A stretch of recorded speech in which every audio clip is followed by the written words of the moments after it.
Selamat pagi, hari ini kita tengok satu lagi topik bertajuk The Biggest Lie in the History of Medicine.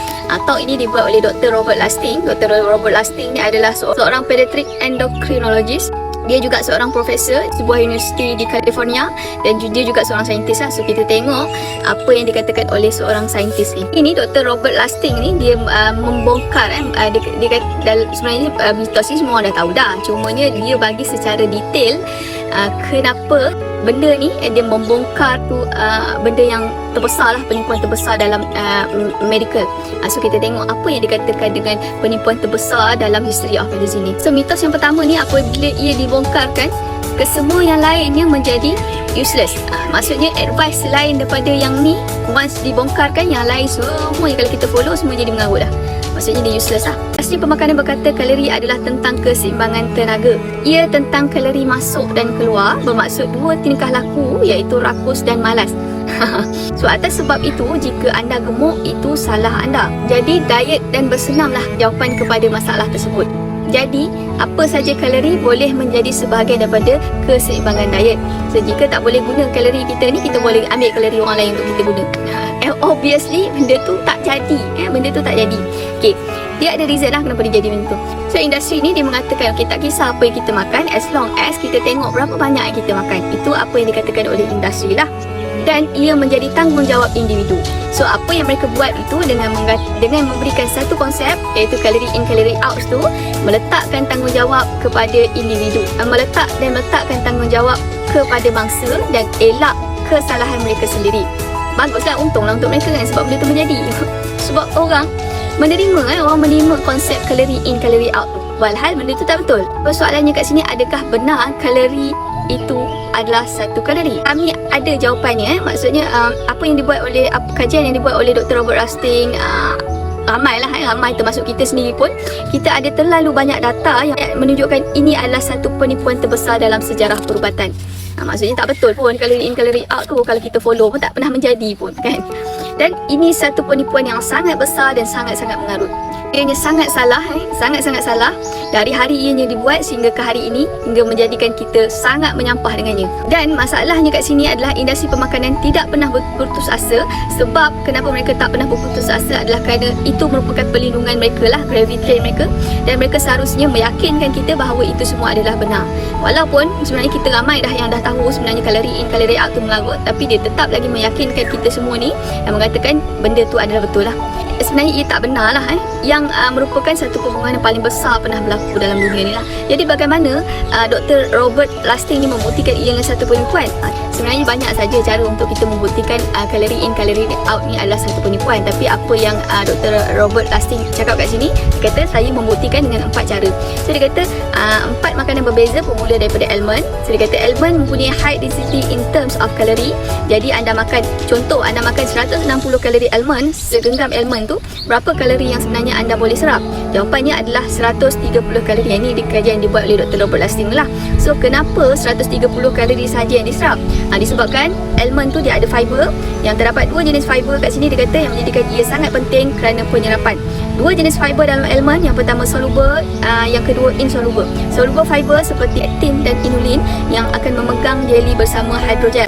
Ia bahan bertali seperti sadari. Ada 2 jenis fiber dah dalam almond ni. So, almond ni memiliki kedua-dua jenis bahan bertali berbentuk kekisi yang bahagian dalamnya di bahagian dalamnya dalam duodenum seperti jala. Gantian larut globula menyumbat lubang pada jala dan bersama-samanya membentuk penghalang yang tidak dapat ditembusi. So dia kata anda sebenarnya boleh melihatnya pada mikroskop elektron yang menghalang penyerapan daripada fructose, glucose, sucrose, kanji ringkas dalam duodenum. Jadi mereka tidak perlu melalui vein portal untuk pergi ke hati dan kemudian menimpa hati lah.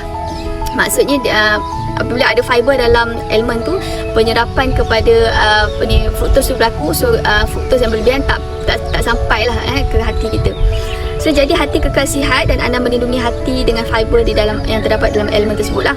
Jadi hati tidak mendapat lebihan gula yang perlu ditukar menjadi lemak melalui proses disebut sebagai de novo lipogenesis, iaitu proses penghasilan lemak yang baru lah yang dibuat oleh kita punya organ hati, di mana ia dilakukan biasanya dilakukan oleh fructose ni lah.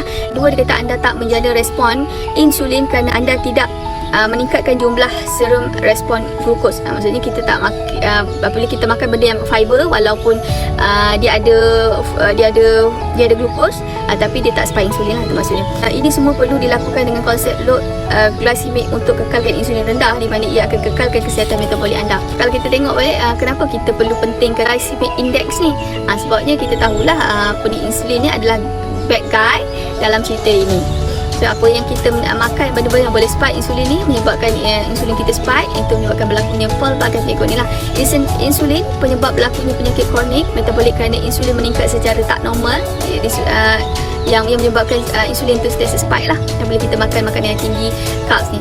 Pertumbuhan otot licin vaskular, itu sebabnya anda mendapat arteri coronary, dan menyebabkan pertumbuhan prostat dan breast, iaitu menyebabkan anda mendapat pertumbuhan breast dan prostat cancer disebabkan oleh insulin.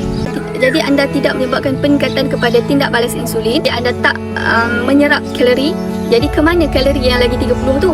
So mereka akan turun ke usus, ke part seterusnya dipanggil sebagai jejunum. So jejunum ini di mana bakteria mikrobiom kita berada. Bakteria ini mereka mahukan 30 kalori ini, dan mereka makan untuk diri mereka sendiri. Memanglah kalau kita makan makanan berfiber, kita tak serap pun fiber tu. Tapi kita kena ingat, dalam usus kita ada makhluk disebut mikrobiom. Mikrobiom ini memerlukan fiber ni. So mereka lah yang akan ambil 30 lagi kalori yang ada tu. So diri kita ni mempunyai sekitar 10 trilion sel dalam badan dan beratus trilion bakteria dalam usus. Mereka sebenarnya melebihi diri anda. So 10/1, maksudnya bakteria kita ni, koloni bakteria kita melebihi sel badan kita sendiri. Maksudnya kita ni terdiri daripada bakteria yang berkaki lah sebenarnya kan.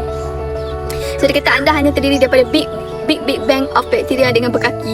Bakteria ini perlu makan sesuatu untuk kekal hidup. So bakteria ni, mikrobiom ni memerlukan makanan untuk terus hidup. So apa yang mereka makan? So mereka makan apa yang kita makan. Mereka akan makan apa yang kita makan. Persoalan kat sini, berapa banyak yang kita dapat versus berapa banyak yang mereka dapat.